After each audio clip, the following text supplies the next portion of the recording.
Gods and goddesses, what are they really? How do you develop relationships with them? Why should you? And how do they fit into the different spiritual systems out there?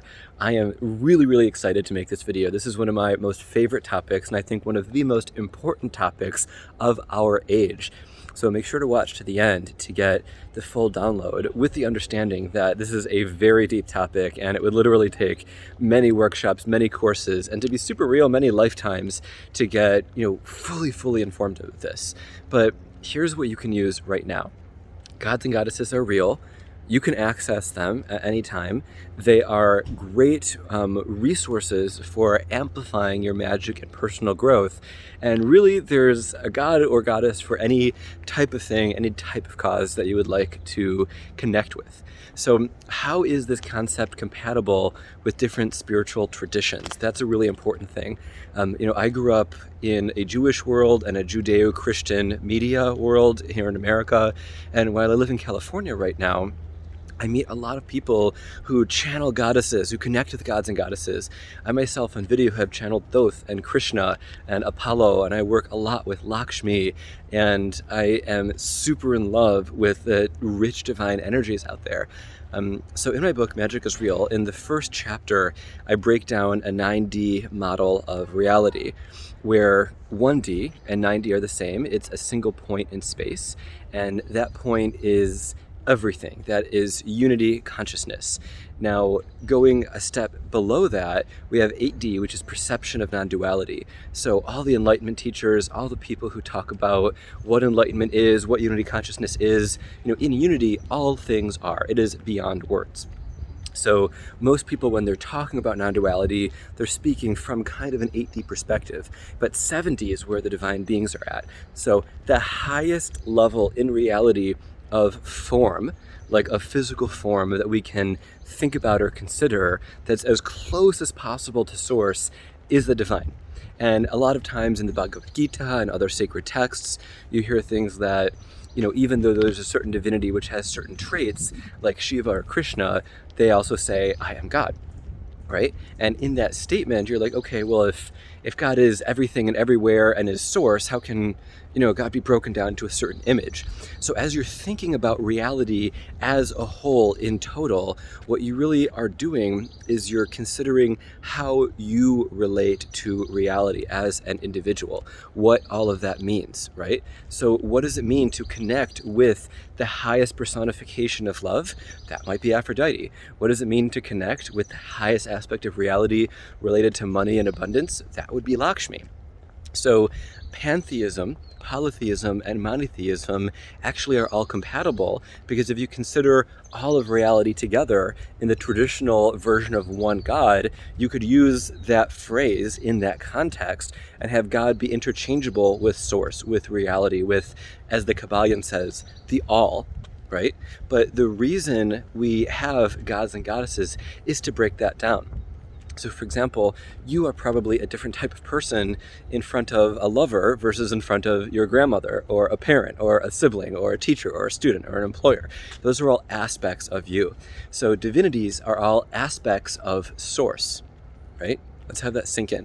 So if you want to connect with the aspect of source that is healing or prophecy in a relatable form, and you feel that Apollo is a relatable form, you would connect with the god Apollo and Apollo's energy in whatever ways might make sense. Mantras, prayers, statues, imagery, study, worship, etc. And while you are simultaneously working with a being who can support you, you are also working with a certain high level of source energy of a certain theme. Now, at Unity Consciousness, we are all one, and if you want to break this all the way down into the 3D and reduce all of reality to, time, space, and matter, not even the 4D of energy or the 5D of the quantum holographic causal plane that most manifestation teachings are about, then you can just look at gods and goddesses as representations of you, of your subconscious. So what is the image of perfect healing in your conceived reality?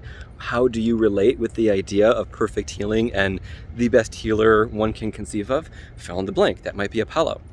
Now, the value of building relationships with divine beings is that they can be the most perfect mentors and the most perfect supports. And how do you conceive of a being that is so beyond the mortal level that this being actually creates and sustains and maintains worlds, if not universes, depending on how you view reality? Well, think about the Dalai Lama. As I say this, Dalai Lama is alive, and you could think of the Dalai Lama as somebody who has one of the highest levels of spiritual intelligence on the planet, right? Just like analytical and musical and kinesthetic intelligence are a thing. And so as you do that, what would be above the Dalai Lama, right? Could it be a saint who has since left their body? Could it be Jesus, if you have a connection with Jesus, whatever that connection might be? So when you think of the highest form of relationship that you could have in a mentor, in a connection, that's a divine being. And so building relationships with these beings is really key, right? How do you build a relationship with a divine being? Well, believe it's possible and take some effort, right? If there's somebody that you idolize, say a human being, say some big celebrity or movie star or role model, whoever it might be, for a lot of people, Oprah and Elon Musk come to mind. They're fabulous role models for a lot of different reasons, but you would start with a communication, right? You would start with sending some communication in a way that feels sincere. Now, if there's somebody important to you, you wouldn't just send them a text.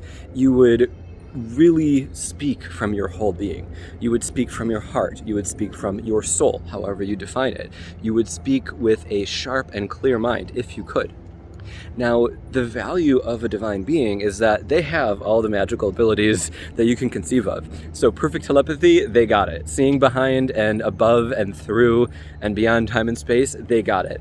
So if you really would like to develop a relationship with Lakshmi and completely change your financial energies and financial world, but you're drunk or hungover, or you're not in the mood, or you're skeptical, or your heart isn't in it, you don't have to wait until you're feeling perfectly aligned and connected. You can just say, hey Lakshmi, I'd love to have a relationship with you. Can you please send me a sign, right? And in that's a sense of like just a casual text or a casual message. That type of a thing is still communication. It's still valuable. It might not be something that feels incredibly deep and transformative, but it does count. It is something significant. The people you have relationships with, every bit of communication that you have with them does count. And so if you want to build a relationship with a divine being, start with communication. There's a lot of other techniques and tools and tips and tricks and strategies that I'd be more than happy to share. And as I'm working on wrapping up this video, I just want to remind you to like, comment, and subscribe and get notified so that when I make the next videos about having a connection with the divine being and what it can mean, what it means when they come to you in visions, how to receive their support for amplifying magic and intention and all those things in life, that you get a heads up when that video comes in. Also, if you go on my website, magicalgoldenage.com, you can find it through my link tree in my bio. You can sign up for an email newsletter, so you can also get a heads up on these videos and similar courses when they come out. I personally feel that working with divine beings is one of the greatest and most important spiritual practices that one can have. And if you're like my grandmother, who was in Auschwitz for 2 years and chose that as a reason not to believe in God, then my heart goes out to you. And also my honoring you as somebody who is a reality creator is active as well. But I would hesitate before you judge a divine being as, say, not existing or not liking you or having forsaken you because of the things that happen in your life. The old throwaway reason is for these things is, God has a reason, or it's in God's plan, or it's meant to be. But if you think about certain misfortunes in your life that you've overcome and learned something from, often the wound is the gift. So you might need to do a little bit of rebuilding of trust in the divine in order to strengthen your relationship with it. But this is a relationship that can and will last and exist and persist through lifetimes, and one that can be filled with unconditional love and unconditional forgiveness. And trust me, a being that sees beyond time and space and that can read every thought in your head if you give permission to, it doesn't matter like all the stuff that you're thinking, oh my gosh, I hope this person or this being doesn't find out. That's okay, right? That's forgiven. We all have lifetimes where we do horrible things and we experience horrible things. And we all have lifetimes where we experience and gift and love beautiful things. So just know that forgiveness is a part of it too.